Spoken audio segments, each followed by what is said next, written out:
함께 나눌 말씀의 제목은 그리스도의 몸인 교회를 세워가는 제자라는 제목을 가지고 함께 하나님 말씀 나누겠습니다. 우리가 한동안 계속해서 장로 피택을 위해서 기도하고 말씀 보고 우리의 삶을 점검하는 그런 시간을 가졌습니다. 이제 남은 한 주간 기도 열심히 하셔가지고 좋은 분들을 선택할 수 있도록 여러분 그렇게 도와주시면 감사하겠습니다. 오늘 우리가 함께 나눌 말씀의 제목은 이야기는 우리가 과연 교회를 세워갈 때 어떤 마음과 어떤 자세로 교회를 세워가야 하는가 하는 거예요. 쉽게 말해서 교회는 어떤 공동체냐 하는 거죠. 그 이야기를 함께 나누고 마지막으로 우리의 말씀을 통해서 삶을 점검하고 귀한 믿음의 종들을 세워나는 귀한 기준이 되었으면 좋겠습니다. 오늘 말씀은 에베소서에 있는 말씀, 사도 바울의 가르침을 통해서 교회를 세워가는 사람들의 특징, 누가 하나님 나라를 세워가는가 하는 이야기들을 통해서 신앙을 정비해 보려고 합니다. 먼저 교회를 누가 세워갈까요? 누가? 우리가 쉽게 이해할 수 있는, 우리가 오해하기 쉬운 것이 있는데 교회는 봉사하는 사람으로 세워지지 않는다 하는 거예요. 참 신기하죠? 교회는 봉사하는 사람으로 세워지지 않아요. 그럼 누가 교회를 세웁니까? 교회는 사명을 가진 사람을 통해서 세워집니다. 봉사와 사명은 엄연히 달라요. 일방적으로 말하는 봉사와 교회에서 말하는 봉사는 차원이 달라요. 뭐가 다르냐면 일반 봉사는 봉사자의 호의로 그리고 마음으로 선행하는 선의로 이렇게 봉사를 해요. 내가 해볼까? 그래, 내가 한번 희생해 주지. 내가 한번 해볼게. 라는 마음이 봉사예요. 일반적인 봉사. 그런데 교회에서는 봉사로 일하지 않아요. 봉사 가지고는 교회를 세워낼 수가 없어요. 뭐가 있어야 되냐면 사명이 있어야 돼요. 사명. 하나님이 나를 부르셨어. 하나님이 나에게 그 일을 맡겨주셨어. 그 일 하라고 하나님이 나에게 그 일 생각나게 하셨어. 오늘 말씀에 보면 봉사라 이렇게 기록되어져 있는데 사실 이 봉사라는 헬라어 디아코니아라는 단어는 섬김으로 번역해야 하는 거죠. 섬김. 이 섬김은 무엇으로 연결되어야 되냐면 직분으로 연결돼요. 직분. 그럼 직분은 또 무엇으로 연결됩니까? 직분은 사명으로 연결됩니다. 그냥 시간 돼서 때 돼서 나에게 직분 맡겨주신 것이 아니에요. 하나님이 나에게 사명을 맡겨주신 거예요. 그래서 오늘 본문을 우리가 읽을 때 봉사의 일로가 아니라 사명의 일로 우리를 불러주셨다 하는 것을 우리가 분명히 알아야 합니다. 그래서 바울은 교회를 세워가는데 사명이 중요하다라는 것을 계속해서 강조하고 있어요. 바울이 봉사하며 헌신하며 수고하는 일들이 아니라 사명이다. 이 이야기를 어떻게 표현하냐면 하나님이 나에게 직분을 주셨습니다 라고 하는 것으로 표현해요. 로마서 11장 13절에 보면 그렇게 말해요. 내가 이방인의 사도가 되었으니 내 직분을 자랑스럽게 여깁니다 그래요. 만약에 일반적으로 말하는 봉사였다면 나는 이방인의 사도가 되었으니 내가 그들을 위해 봉사합니다 했을 거란 말이에요. 근데 바울은 그렇게 말하지 않아요. 나는 하나님이 나에게 직분을 주셨다는 거예요. 어떤 일을? 이방인의 사도가 되는 직분을. 이 직분은 하나님이 나에게 주신 사명입니다 라고 설명하고 있는 거예요. 그래서 교회 일은 봉사가 아니라 사명으로 하는 거예요. 사명으로. 또 바울이 디모데전서 1장 12절에도 같은 말을 하는데 나에게 힘을 주신 우리 주 그리스도 예수께 내가 감사하는 것은 나를 충성스러운 사람으로 여겨 나에게 직분을 맡겨주셨기 때문입니다. 다시 말하면 나에게 힘을 주신 우리 그리스도 예수님께 내가 감사하는 것은 하나님이 나에게 그 일 해보라고 맡겨주신 것입니다. 그래서 내가 마음의 감동이 돼서 내가 해보겠습니다. 봉사합니다. 하는 것이 아니라 하나님이 나에게 사명자로 나에게 직분을 맡겨주시고 그 일을 내가 감당하고 있다는 걸. 내가 주께 감사한 일은 나에게 직분을 맡겨주셨다. 나에게 사명을 맡겨주셨다. 그래서 교회에서 일하는 봉사는요. 봉사가 아니에요. 봉사로는 절대 교회에 세워질 수 없습니다. 내가 기분 좋아야 봉사하고 내가 사정이 맞아야 봉사하고 내가 형편이 맞아야 봉사하는 봉사로는 교회가 세워지지 않는다 하는 거예요. 교회는 뭘로 세워집니까? 사명으로 세워지는 거예요. 오늘 작고 보잘것없고 누가 보기엔 아무것도 아닌 일 같아요. 근데 하나님이 그 일 나에게 맡겨주셨다는 거예요. 하나님이 나에게 그 일 시키시려고 나에게 사명자로 나를 불러주셨다 하는 거예요. 그래서 교회는 봉사하는 곳이 아니에요. 사명 감당하는 곳이 되어야 하는 겁니다. 누구를 세워야 할까요? 봉사하는 사람을 세우면 안 돼요. 봉사하는 사람은 기분 나쁘면, 상황 안 좋으면, 형편이 어떻게 거지 같으면 다 떠나요. 다 안 해요. 사명을 맡을 사람으로 세워내어야 하는 겁니다. 우리도 마찬가지입니다. 교회 봉사하는 거 아닙니다. 나에게 맡겨진 사명을 감당하는 거예요. 여러분 부탁드립니다. 봉사가 아니라 사명으로 일을 감당할 사람을 찾으셔야 되고, 저와 여러분도 사명을 감당하는 삶을 살아야 하는 겁니다. 또 하나, 교회가 어떻게 세워지는가 하는 것을 사도 바울이 설명하고 있는데, 교회를 세워낼 때 우리가 기억해야 할 것이 있어요. 교회는 섬김으로 세워져요. 섬김으로. 교회는 지배가 아니라 섬김으로 세워지는 거예요. 교회가 어떻게 성도 됐다, 집사 됐다, 권사 되고 안수 집사 되고 장로 되니까 뭐 높아지는 것 같죠? 지배할 수 있다고 착각한다고요. 당회하고 여러 일을 하면서 자기가 일을 결정합니다. 그러면서 교회 일을 좌지우지할 수 있다고 생각해요. 그러면 교회는 세워지지 않아요. 시작부터 잘못된 거예요. 어떤 마음으로 사역해야 되냐면, 나는 성도를 섬긴다. 나는 주님을 섬긴다.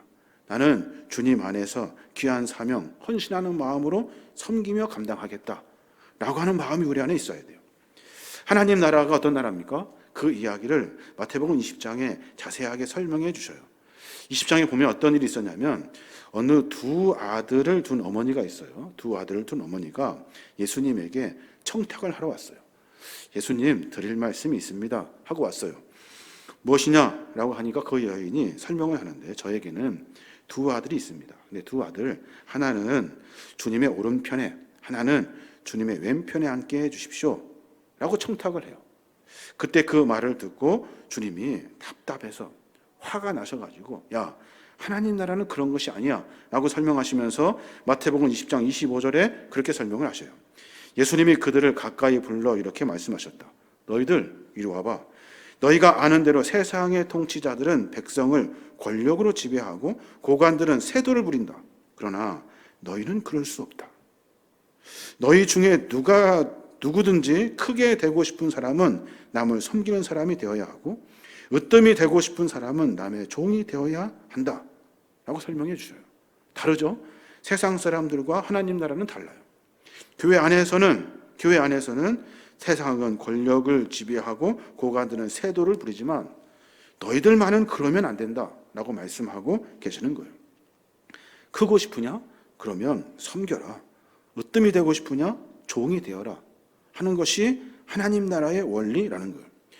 중요한 것은 교회에서 직분을 맡고 봉사하는 것은 승진하는 것이 아니에요. 지배하는 것이 아니에요. 더 많이 섬겨야 된다는 사실을 우리가 분명히 알아야 하는 거예요. 그래서 봉사, 사명으로 이어지는 헬라어 단어 디아코니아는 우리말로 번역하면 섬김이 되는 거예요. 섬김. 디아코니아, 이 말은 쉽게 말하면 그 당시 주인의 음식을 시중 두는 종, 노예를 부를 때 그렇게 불렀대요. 그 말은 섬기는 사람, 완전히 처음부터 끝까지 자기는 없어요. 오로지 섬기는 사람만 하나님이 그 일을 감당하게 하신 거예요. 신약 성경에 보면 모든 직분자는 섬기는 사람이라고 되어 있어요. 섬기는 사람. 섬길 수 있는 사람이냐 하는 거예요. 가만히 생각해 보십시오. 교회 안에 여러 직분들이 있습니다. 목사가 최고 높은 것 같죠? 그렇지 않습니다. 그러면 큰일 납니다. 목사도 역시 마찬가지로 섬기는 사람이 되어야 하는 거예요. 그래서 교회 안에 제일 어렵고 제일 힘들고 제일 지저분하고 제일 안 가는 곳에 누가 있어야 됩니까? 목사, 장로가 있어야 돼요. 그 자리에서 그 일을 열심히 감당해 주어야 하는 거예요. 이런 사람을 뽑아내고 우리 모두가 다 그런 사람이 되어야 하는 거예요. 사도 바울도 비슷한 이야기를 하고 있어요. 교회는 섬기는 자들이 세워가는 거야 라고 말하고 있는 거예요. 누가 세도를 부리거나 누가 지배하는 것으로 앞뒤 재면서 누가 먼저니 나중이니 할 일이 아니라는 거예요. 무슨 일이 있었냐면, 고린도 교회 안에 누구는 아볼로 파고 누구는 바울 파라고 얘기했다는 거예요. 누구는 아볼로 파고 누구는 바울 파래요. 교회가 이렇게 파가 갈라진다는 이야기가 아니라 누구는 그 사람을 지도자로 삼았대요. 누구는 이 사람을 지도자로 삼았대요. 그 사람이 우리 모임의 최고 높은 사람이래요. 서로 그렇게 말하면서 함께 높아지는 사람 쫓아다녔다는 거예요. 5절에 그렇게 말해요. 여러분은 아볼로는 무엇이며 바울은 무엇입니까? 우리는 주님이 시키신 대로 여러분을 믿게 한 종들에 지나지 않습니다. 그래요. 아볼로 얼마나 의시됐을까요? 사람들이 나를 막 추앙해요. 나를 막 따라요. 바울 역시 마찬가지. 세상의 원리로 하면 자기를 따라다니는 사람이 수도 없어요. 바울과 아볼로 싸우지 않았을까요? 더 높아지려고? 그런데 그렇지 않았다는 거예요. 여러분, 우리는 하나님을 믿게 하는 종에 불과하지 않습니다. 우리는 종에 불과합니다. 아무것도 아닙니다. 라고 말하고 있는 거예요. 다시 말해서 교회 안에는 섬기는 사람만 있지 높아지려고 하는 사람은 없다는 거예요. 이게 하나님 나라의 원리라는 거예요. 주님도 마찬가지예요. 예수님을 사람들이 뭐라고 불러요? 선생님, 지도자, 랍비여 부르면서 막 쫓아다닙니다. 그때 예수님이 그들에게 해주시는 말씀이 있어요. 내가 누군지, 내가 어떤 사람인지, 무슨 일을 하러 왔는지를 그 사람들에게 설명해 주고 있다고요. 마태복음 20장 28절에 보면 나는 섬김을 받으러 온 것이 아니라 섬기러 왔으며 많은 사람의 죗값을 치르기 위해 내 생명마저 주려고 왔다.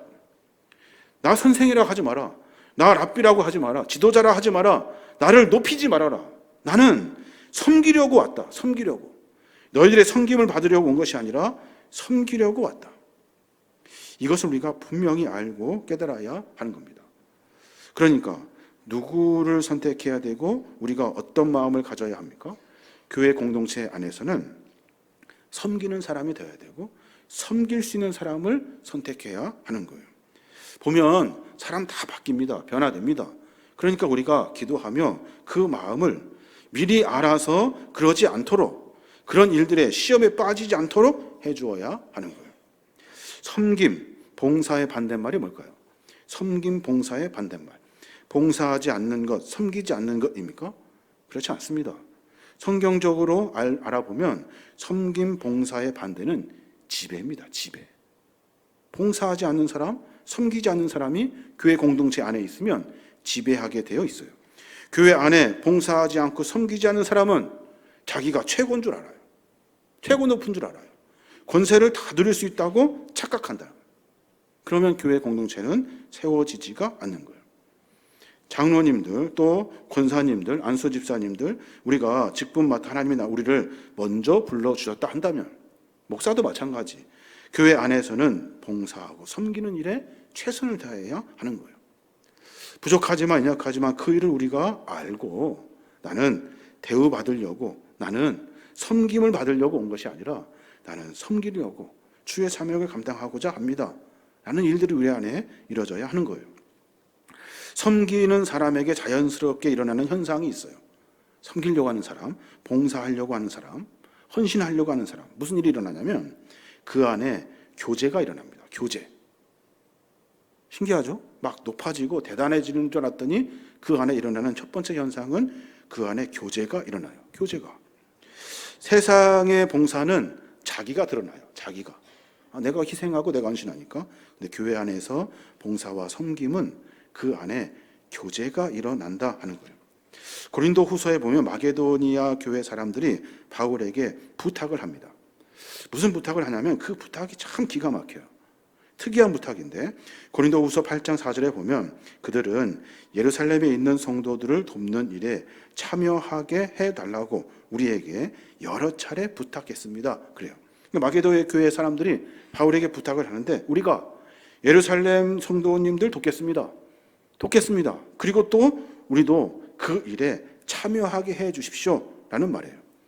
성경에는 참여하게, 동참하게 라고 말하지만 헬라어 원어를 보면 교제하게 라고 돼 있어요. 그러니까 헬라어로 코이노니아로 써놨다고요. 참여하게, 함께하게, 동참하게, 내가 무슨 여유가 있어서 그 일에 하는 것이 아니라 우리는 그 예루살렘 교회 사람들과 교제하고 싶습니다 하는 거예요. 앞에 뭐가 있어요? 섬김이 있어요. 섬김. 내가 섬기는 일들을 계속 반복하면 내 안에 어떤 일이 일어나냐면 교제가 일어나요. 교제. 성도들을 섬기기 시작하면 성도들과의 교제가 일어나요. 교제를 통해서 서로 하나님 나라를 만들어 가는 거예요. 진정한 성도의 교제, 이 교제는 누군가 한 명이 섬기는 것부터 시작하는 거예요. 그 섬김이 교제가 되고 그 교제가 하나님 나라의 공동체가 되는 거예요. 우리는 어때요? 우리는 일을 위해 일을 합니다. 일을 위해. 교회 안에 일에 취해가지고 일을 해요. 여러분, 일을 이루어내는 것이 중요한 것이 아니에요. 교회 공동체는 일이 아니라 교제하고 섬기는 것이 훨씬 더 중요해요. 교제할 때 안 되는 이유가 뭡니까? 저 사람 때문에 안 되죠. 잘하면 좋겠는데 못해. 그러니까 조금 빼고, 뭐 하려고 하는데 방해가 돼. 또 빼고. 그러니까 자기 혼자 하려고 하고 할 수 있는 사람만 한다고요. 교회는 그런 것이 아니에요. 왜냐하면 일 중심이 아니기 때문에 그래요. 교회는 교제 중심이에요. 교제 중심. 늦어도 더뎌도 일이 잘 안 돼도 교제만 되면 되는 거예요. 그 일을 위해 하나님이 만들어 가시는 거예요. 교회는 그래서 사람을 세워주는 곳이지 일을 완성하는 곳이 아니에요. 그래야 교회가 세워지게 되는 거예요. 그래서 진정한 교제가 없는 일에는 몰두할 필요가 없어요.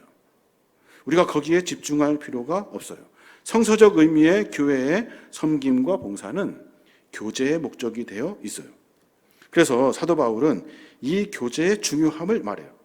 여러분, 우리 모두가 다 교회 안에 사역하고 감당하는 믿음의 사람들입니다. 여러분, 섬김을 통해서 교제가 일어나게 해야 합니다. 라고 설명하면서 뭐라고 하냐면 우리 안에는 열심이 있어야 된대요. 열심. 어떤 열심이냐면 형제를 사랑하는 열심. 형제를 사랑하는 열심이 교회를 세워낸다는 거예요. 참 신기하죠? 어떤 열심이 있어요? 일 열심히 하는 열심, 일 잘하는 열심, 그거 있어야 된다고 생각하는데 교회는 그렇지 않다는 거예요. 교제는 교제를 통해서 형제를 사랑하는 열심이 있을 때 그 교회가 세워지게 된다는 거예요. 바울이 로마서 12장에 교회에 세워가는 제자들이 어떤 마음을 가져야 되는지를 설명해요. 로마서 12장 10절부터 보면 그렇게 말합니다. 형제를 사랑하며 서로 우애하고 존경하기를 서로 먼저 하며 부지런하여 게으르지 말고 열심을 품고 주를 섬기십시오. 그래요. 여기에 포인트가 어디에 있는 것 같습니까? 포인트가 부지런하여 게으르지 말고 열심을 품고 주를 섬겨라. 여기에 있는 것 같죠? 그렇지 않습니다. 본문을 정확히 봐야 돼요. 포인트는 어디에 있냐면 형제를 사랑하며 서로 우애하고 존경하기를 부지런하고 게으르지 말고 열심을 품고 마치 주를 섬기듯 해야 합니다. 라고 말하고 있는 거예요. 주를 섬기기 위해 부지런하고 열심히 하고 뭐 게으르지 않고 하는 것이 아니에요. 형제를 사랑하는 일에 열심을 품으라는 거예요. 그것을 자세하게 설명하기 위해서 그 뒤에 13절에 그렇게 설명합니다. 가난한 성도를 돕고 손님을 대접하는 일을 힘쓰십시오. 여러분을 핍박하는 사람을 축복하고 저주하지 마십시오. 기뻐하는 사람들과 함께 기뻐하고 슬퍼하는 사람들과 함께 슬퍼하십시오. 서로 마음을 같이하며 교만한 마음을 품지 말고 낮고 천한 사람들의 벗이 되십시오. 스스로 잘난 채 해서는 안 됩니다. 누구에게나 악을 악으로 갚지 말고 언제나 선한 일을 하며 가능한 최선을 다해 모든 사람과 사이좋게 지내십시오. 이게 바울이 우리에게 가르쳐준 열심이에요. 이 열심이 있으면 자연스럽게 주를 섬기듯 열심을 품게 되어 있다는 거예요. 이게 바울이 우리에게 가르쳐준 일이에요. 주님을 열심히 섬기는 것 중요합니다. 그보다 더 중요한 것은 주를 섬기듯 형제를 열심히 섬겨야 하는 거예요. 그래야 교제가 일어납니다. 그래야 섬김이 반복됩니다. 섬김이 반복됩니다. 그래야 하나님의 교회가 세워지게 되는 거예요. 교회에서는 무슨 일을 하는 것보다 사람이 먼저예요. 바울은 일이 먼저가 아니라 서로 존경하고 사랑하는 가운데 섬기는 일, 부지런하고 게으르지 말고 열심히 품고 형제를 섬기는 일, 사랑하는 일, 죽게 하듯 이 일을 열심히 하라는 거예요. 그러면 교회가 세워지게 된다는 겁니다. 그럼 어떤 일이 벌어질까요? 교제 섬김도 하고 교제도 하고 형제도 열심히 섬겼어요. 그럼 어떤 일이 벌어질까요? 다음 사역자가 생깁니다. 다음 사역자가. 참 신기하죠. 세상은 다음 사역자를 어떻게 뽑아요? 성적순으로 뽑아요. 세상은 뭘 잘하는지 보고 면접 보고 뽑아요. 근데 교회는 그렇지 않아요. 사랑 많이 받은 사람이 다음 사역자가 됩니다. 교회 안에 사역자가 없어요. 왜 없습니까? 사랑받지 못했기 때문에 그래요. 하나님을 섬기며 형제를 섬기며 열심히 섬기는 그 사랑을 못 만났기 때문에 그래요. 교회 봉사의 원칙, 섬김의 원칙, 교회 봉사의 단순한 봉사로 끝나서는 안 되죠. 재생산이 되는 봉사로 이어져야 하는 거예요. 에베소 4장 11절 말씀, 우리가 함께 읽은 본문의 말씀인데, 여기에 보면 목사도 세우고 전도자도 세우고 선지자도 세우고 사도도 세웠어요. 11절 보면 그래요. 바로 그분이 사람들에게 각각 다른 직분을 주셔서 어떤 사람은 사도가 되게 하시고, 어떤 사람은 예언자, 어떤 사람은 전도자, 어떤 사람은 목사, 또 어떤 사람은 교사가 되게 하셨습니다. 여러분, 이 본문을 읽으면 어떤 생각이 들어요? 나는 뭘까? 나는 어디에 해당되지? 라는 생각이 들죠. 어디에 해당되는 것은 중요하지 않아요. 어떤 것이 중요하냐면 그 다음이 훨씬 더 중요해요. 이렇게 여러 가지 직분을 주신 것은 성도를 온전하게 하여 봉사의 일을 하게 하고 그리스도의 몸된 교회를 자라게 하기 위함입니다 라고 말해요. 우리에게 직분 주시고 우리에게 사명 주시고 우리에게 할 수 있도록 일을 맡겨주신 이유는 그 일 해서 잘해라, 칭찬받게 잘해라, 이것보다 훨씬 더 중요한 의미는 성도들을 온전하게 세워내라는 거예요. 성도들을, 그리고 나서 그리스도의 몸된 교회가 자라나도록 하라는 거예요. 그러려면 어떻게 해야 돼요? 형제를 열심히 섬겨야 되죠. 열심히. 형제들과 열심히 교제해야 되죠. 형제들을 열심히 섬기며 살아야 돼요. 그것이 바로 교회가 세워지게 되는 이유라는 거예요. 우리는 어떻습니까? 우리는 교회 공동체를 세상 공동체와 비슷하게 생각하고 비슷하게 만들어 가요. 하나님 나라 공동체는 그렇지 않아요. 여러분, 이 말이 막연한 이야기 같습니까? 무슨 하나님 나라 하니까 멀리 있는 꿈 같은 이야기 같습니까? 그렇지 않습니다. 하나님 나라의 공동체는 가능합니다. 교회는 그래서 가능해요. 교회는 성적수로 모인 곳이 아니에요. 뭐 누구 공부 많이 한 사람 모인 거 아니에요. 면접 봐서 뽑은 사람들 아니에요. 교회는 서로 섬기라고 모인 공동체예요. 열심히 섬기면 그것이 하나님 나라의 공동체가 되고 교회가 몸된 교회가, 그리스도의 몸된 교회가 자라기 시작하는 거예요. 자, 여러분, 우리의 삶을 한번 가만히 점검해 봤으면 좋겠습니다. 여러분들은 어떤 신앙의 목적을 가지고 살아가고 계십니까? 어떤 신앙의 목적? 어떤 분이 저한테 물어요. 목사님, 목회 철학이 뭡니까? 물어요. 목회 철학 어떻게 말합니까? 얼마나 어렵고 복잡합니까? 저는 목회 철학이 뭘까? 지금도 잘 모르겠어요. 근데 분명한 것은 하나님 나라의 공동체를 세우도록 하신 거예요.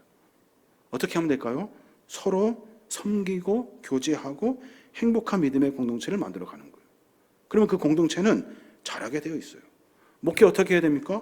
큰 교회 열심히 전도하고 막 중요하죠. 그보다 훨씬 더 중요한 것은 서로 함께하는 협력의 공동체, 함께 기쁨을 나누는 공동체를 만들어 가는 거예요. 오늘 사도 바울이 우리에게 가르쳐 준 것처럼 그 일을 할 때 교회는 자연스럽게 자라게 되어 있다는 거예요. 마지막으로 교회를 세우려고 할 때 사랑하는 여러분, 몸부림치는 사람을 뽑아야 돼요. 몸부림치는 사람.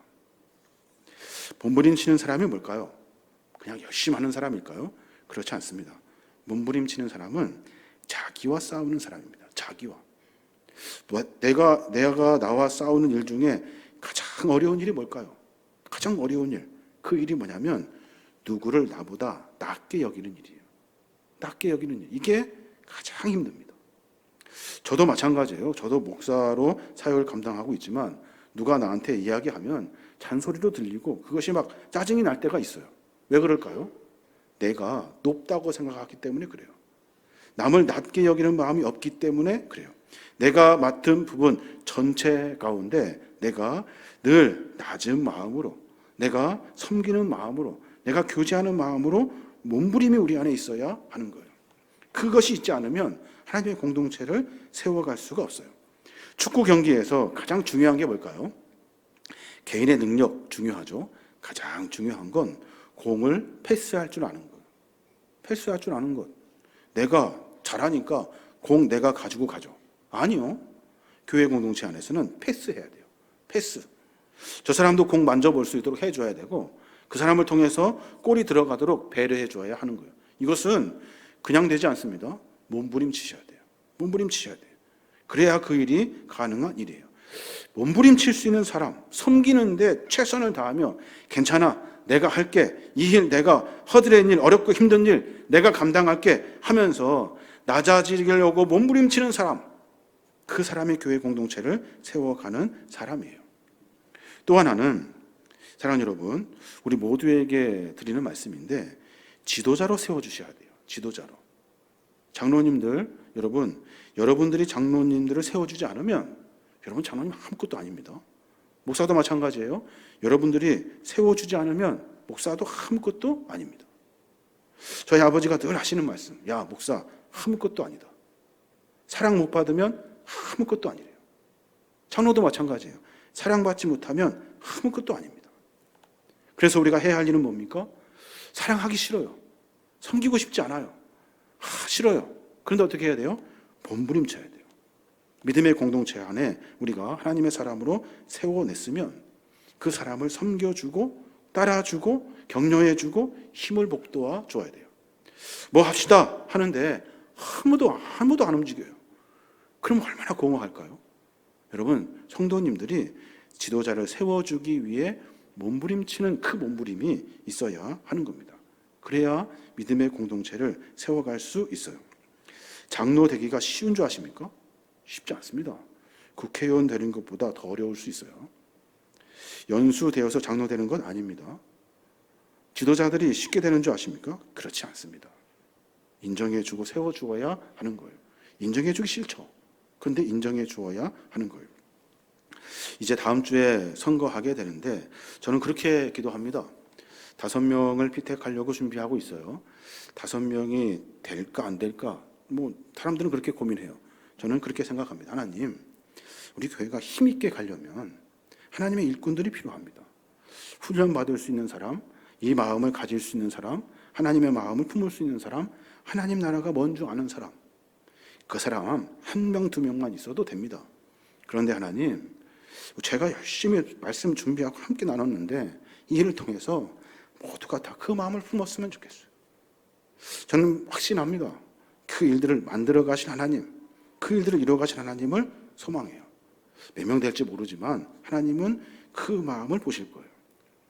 오늘 그리스도의 몸된 교회를 세워가는 제자에 대해서 함께 이야기를 나누었습니다. 여러분, 교회는 봉사로 되는 일 아닙니다. 여러분, 사명을 가진 자들을 찾으셔야 돼요. 우리도 봉사하려고 하지 마십시오. 사명으로 일할 줄 알아야 돼요. 교회를 세워가는 사람은, 교회를 만들어가는 사람은 높은 자리에 올려서 지배하는 사람이 아닙니다. 교회를 세워가려면 섬기는 마음이 있어야 돼요. 가장 어렵고 힘들고 가장 지저분하고 아무도 안 가는 그곳에 리더자들은, 섬기는 사람, 섬기려고 하는 마음이 있는 사람들은 그곳에 가서 일해야 돼요. 가장 어려운 일에는 장로님들이 있어야 되고 가장 힘든 일에는 리더들이 거기에 있어야 돼요. 그래야 교회가 세워집니다. 교제를 할 줄 아는 사람을 뽑아야 돼요. 교제, 성도의 교제, 이 교제를 만들어갈 수 있는 사람. 교제가 그냥 됩니까? 그냥 되지 않습니다. 형제를 열심으로 사랑할 수 있는 사람. 얼마큼요? 주님을 섬기듯이, 주님을 사랑하듯이 형제를 사랑할 수 있는 사람. 또 하나, 사역자들을 재생산할 수 있는 사람. 우리의 팀 안에 다음 사람을 뽑아내고 다른 사람이 그 일을 감당할 수 있도록, 사랑을 많이 받을 수 있도록 사랑 많이 줄 수 있는 사람. 그 사랑이 나도 그래야 되겠다, 나도 저 사람처럼 그렇게 해야겠다라는 마음이 생길 수 있도록 해줘야 합니다. 또 교회는 몸부림치는 사람을 뽑아야 돼요. 뭘 몸부림쳐야 됩니까? 나보다 남을 낮게 여기는 거예요. 저 사람 나보다 낫지, 내가 자리 차지하고 높은 자리에 있다고 의시되는 것이 아니라 늘 섬기는 마음으로 나보다 나를 낮게 여기는 그런 몸부림이 있어야 돼요. 그게 제일 안 되거든요. 그리고 또 지도자로 세웠으면 지도자를 인정해 주는 몸부림, 그 몸부림이 우리 안에 있어야 하는 겁니다. 이렇게 말씀드려도 될지 모르겠습니다. 다음 주에 선거할 때요, 여러분 한 주간 여러분 기도해 보시기 바랍니다.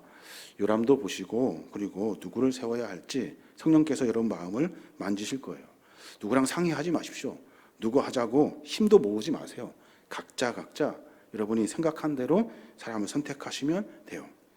우리 아들, 우리 딸, 우리 며느리, 우리 삼촌, 우리 동네 아저씨, 이렇게 가면 안 돼요. 하나님의 거룩한 믿음의 공동체를 세워갈 수 있는 사람들을 선택하고 뽑아야 하는 겁니다. 1차 하겠죠. 1차 하고 나서 이제 일이 결정이 안 되면 2차 또 할 거예요. 그때는 또 어떻게 생각해야 됩니까?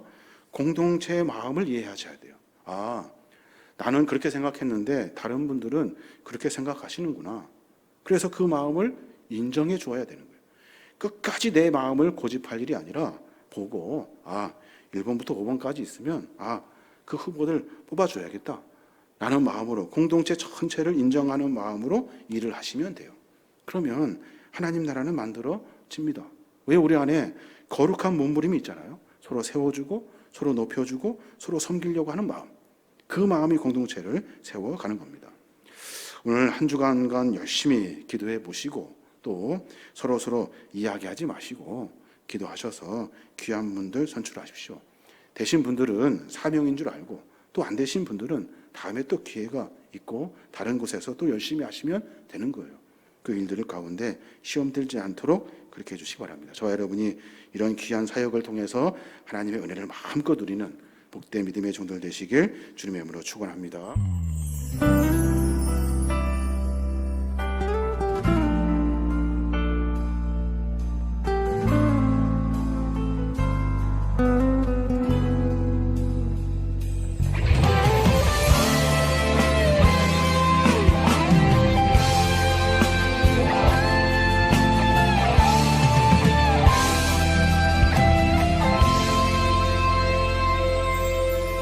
주님 다시 오실 때까지 나는 이 길을 가리라. 좁은 문, 좁은 길, 나의 십자가 지고